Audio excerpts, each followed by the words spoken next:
Bienvenidos chicos, el día de hoy vamos a hablar sobre la pertinencia de gráficos estadísticos. Es muy importante para nosotros poder determinar e identificar el tipo de gráfico más conveniente utilizar según el tipo de variable que estemos estudiando. Ya habíamos visto que toda investigación estadística siempre va a partir por recolectar información a través de una encuesta. En nuestra encuesta, al momento de diseñar nuestro instrumento, que es un cuestionario de preguntas, habíamos visto que dentro de cada pregunta podemos encontrar una variable, diferente. Entonces, para cada variable, luego teníamos que organizar la información recopilada luego de aplicar nuestra encuesta para finalmente representarla en gráficos estadísticos. Y ahora, en ese momento, tenemos que nosotros identificar cuál es el gráfico más adecuado según el tipo de variable que encontremos en cada una de las preguntas. Por ejemplo, si nuestra variable es cuantitativa discreta, podremos utilizar un gráfico de bastones, un gráfico de barras, como ustedes observan acá, o también de sectores. Incluso también podemos hacer uso del histograma. También se puede cuando la variable discreta están agrupadas en intervalos, ¿no? Siempre bajo esa condición, ¿no? Y cuando la variable es cuantitativa continua, recordemos que ese tipo de variable es una variable cuyo valor se encuentra dentro de un intervalo o conjunto de datos, ¿sí? Entonces, generalmente cuando nosotros encontramos los datos agrupados en intervalos, vamos a hacer uso de este tipo de gráficos que son el histograma, el polígono de frecuencias o la ojiva, como ustedes observan acá, y que ya habíamos visto, ¿no? Que el histograma son barras contiguas, unas pegadas de la otra, donde en el eje horizontal ubicábamos los intervalos y en el eje vertical las frecuencias absolutas, que de eso va a depender la altura de cada barra, ¿sí? Y en el polígono de frecuencias trabajábamos con lo que son los intervalos de las variables, las frecuencias absolutas y las marcas de clase, que eran los puntos medios de cada barrita, ¿no? Y la ojiva, que aún es un gráfico que no hemos visto, pero lo vamos a ver más adelante. Sí, este tipo de gráfico trabaja con las variables y las frecuencias absolutas acumuladas. Ahora, cuando la variable es cualitativa, nosotros, ya sea nominal o ordinal, podríamos trabajar con el gráfico de barras vertical, horizontal, gráfico de sectores, pictogramas o gráficos lineales también. Muy bien, chicos. Entonces vamos a ver lo siguiente. Por ejemplo, acá tenemos dos tablas.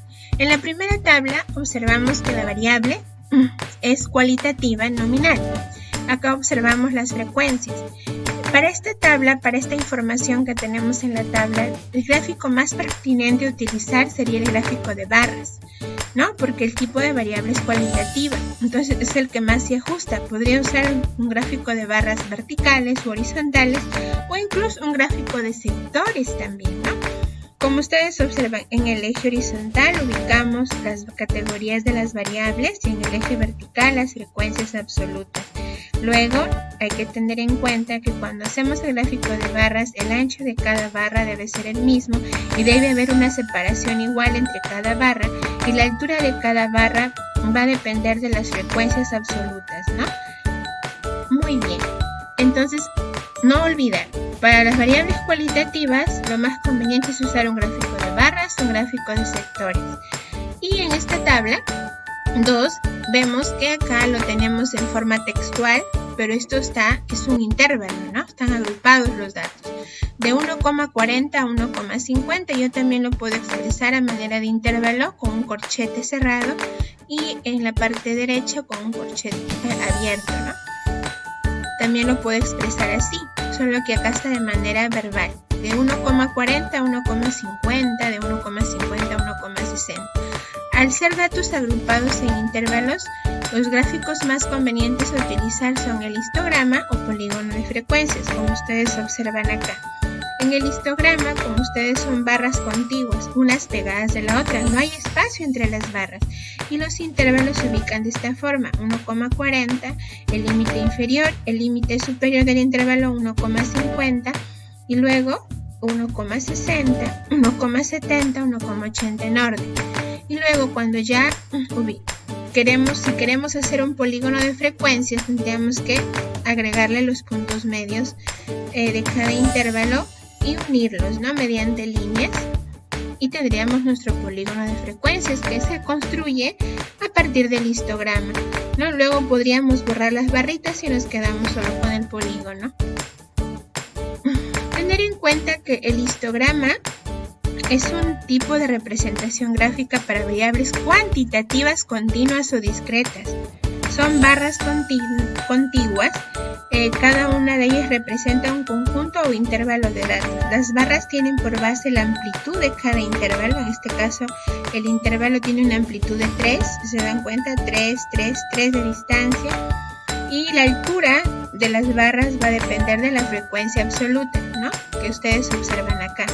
Acá empieza la barra pegada al 0 porque el intervalo empieza en 0, pero si no empezara en 0, entonces tiene que haber una separación acá de la barra, ¿no? Hubiera dejado un espacio. Tener cuidado ahí porque he visto que algunos se me confunden y me lo han puesto el 0 por acá, ¿no? Recuerden que el 0 siempre debe ir en el origen, no pueden ustedes dejar un espacio, ¿sí? Eso tengan en cuenta.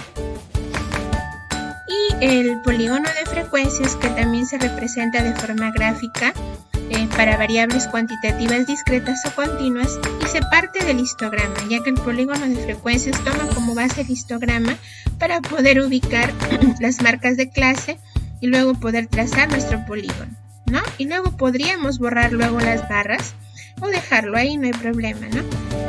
Por eso es que acá dice que el polígono de frecuencia toma las marcas de clase que coinciden con el punto medio de cada una de las barras, como ustedes observan acá.